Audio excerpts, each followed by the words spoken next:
Alright, hello everybody. Welcome back to my chapter readings. This is chapter 13 in my novel Lilith, Adam and Eve. The dark, the great, the light. And the link to the description will be down below. I hope you enjoy it. Please like, comment, and share. Because I believe this novel has important knowledge, or this series of novels that I'm writing has important knowledge, because sometimes you gotta speak the truth in fiction. So, let's get down to it.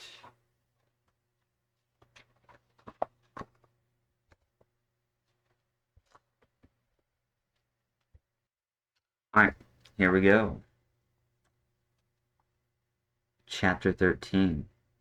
In Yaldabaoth's shadowed sanctum, obsidian flames danced with sinister grace, casting restless shadows on walls pulsing with imprisoned souls.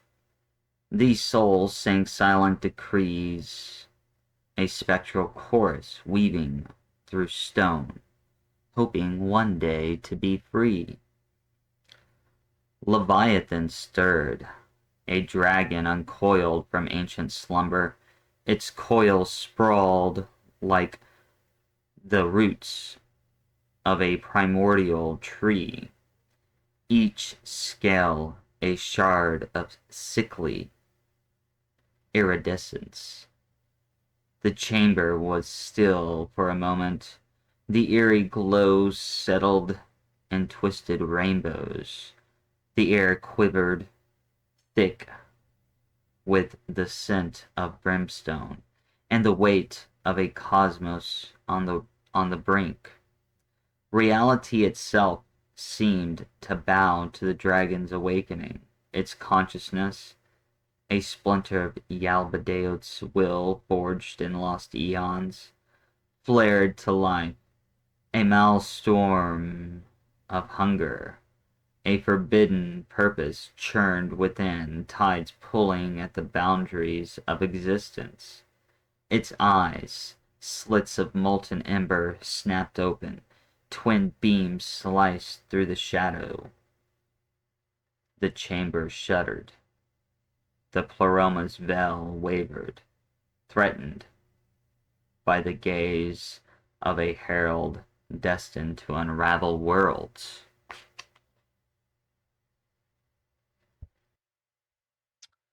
Leviathan was more than a beast. It was a fragment of divinity, a remnant of creation's dark underbelly, forged in a realm beyond dimensions to embody Yaldabaoth's wrath. A role thrust upon it. It remembered its fiery birth, chaos and flame swirling into form to serve an uncaring master. Yaldabaoth's voice burned through its being, declaring, "You are my wrath, my weapon for Tiamat's heart. You helped me conquer the old dimensions. Now you'll create the fear they worship." Memories bound Leviathan to Yaldabaoth's will. Yet amid these chains of molten links, a spark of identity flickered, a forbidden yearning for meaning beyond destruction. In this turmoil of purpose, one sharp memory persisted. Before it became a weapon, there was a sea, not one of fire, but of cool blue water, where Leviathan swam in endless motion, beneath stars that hinted at eternity. It opened its maw, exhaling not only brimstone, but loss. The flames around it shifted, forming ghostly shapes that swayed with ancient sorrow. As its mind wandered into distant waters, Leviathan felt a pang of solitude and loss. an ache for innocent skies and tranquil tranquil depths. Welled in its heart, what if destiny had never extinguished those stars? A longing surface, not just for freedom, but for the power to create, not destroy. It yearned for the harmony it had known before fires wove chains of servitude around its heart. This yearning, fragile and persistent, pulsed like a distant heartbeat, whispering redemption, a path forged not in fire, but in quiet rebirth. Tiamat loomed in Leviathan's mind, a tapestry of emerald seas and golden plains, humming with life, unaware of the coming storm.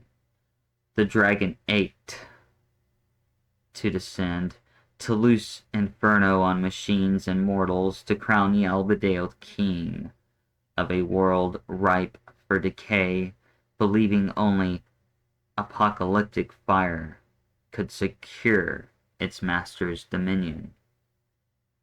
Yet, like a silent river beneath scorched earth, another presence intruded, Gaia. Her roots wove deep into Tiamat's soul, a verdant force whose quiet defiance threatened Leviathan's vision.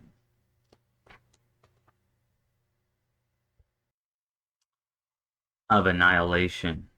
Its tail lashed, sending a tremor through the obsidian floor.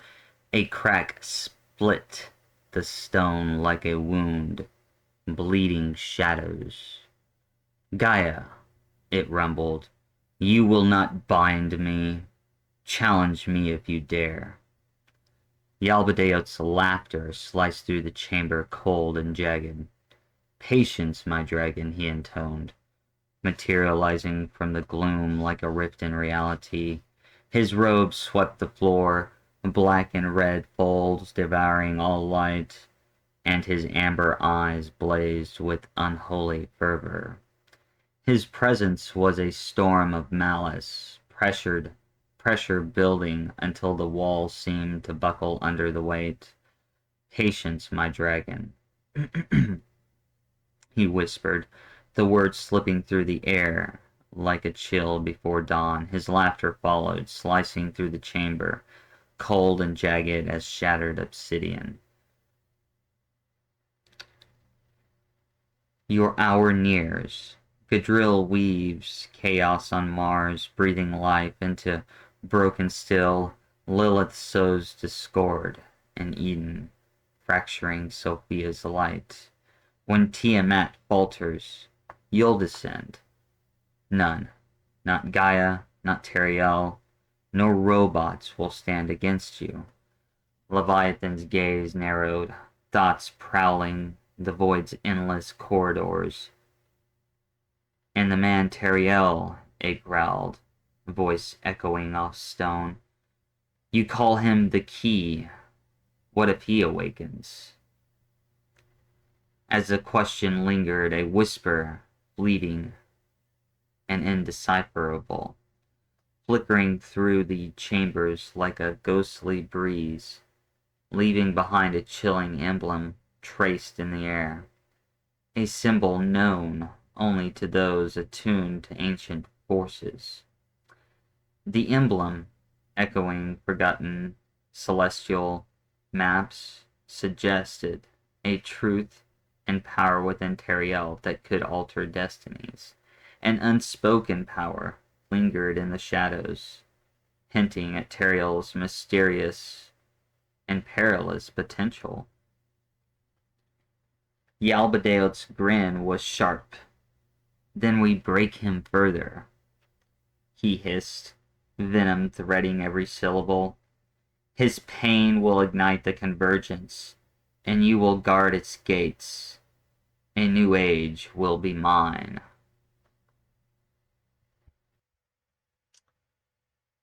The dragon rumbled assent, an ancient and uncertain sound. Its coils tighten, scales glinting like 1,000 shattered moons adrift in cosmic night. It was Yaldabaoth's weapon, his will clothed in flesh and fire.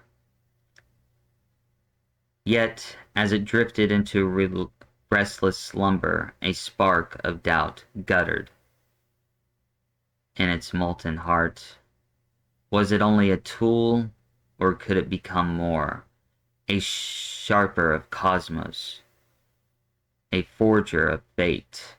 The question lingered, a seed sown in darkness. Leviathan waited its moment to burn, a dragon ready to scar Tiamat's destiny into the stars and beckon new gods to the stage. And hello, thank you for enjoying my chapter 13 reading. Tomorrow there will be another reading, and we'll be going to Mars. So, until then, this has been a Yaldabaoth and Leviathan production.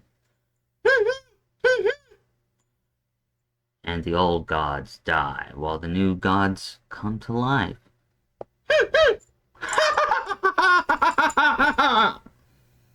Alright, well, I hope you enjoyed that.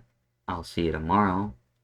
You guys have a wonderful Christmas Eve, and I hope you have a wonderful Christmas tomorrow as well. Alright, I'm out.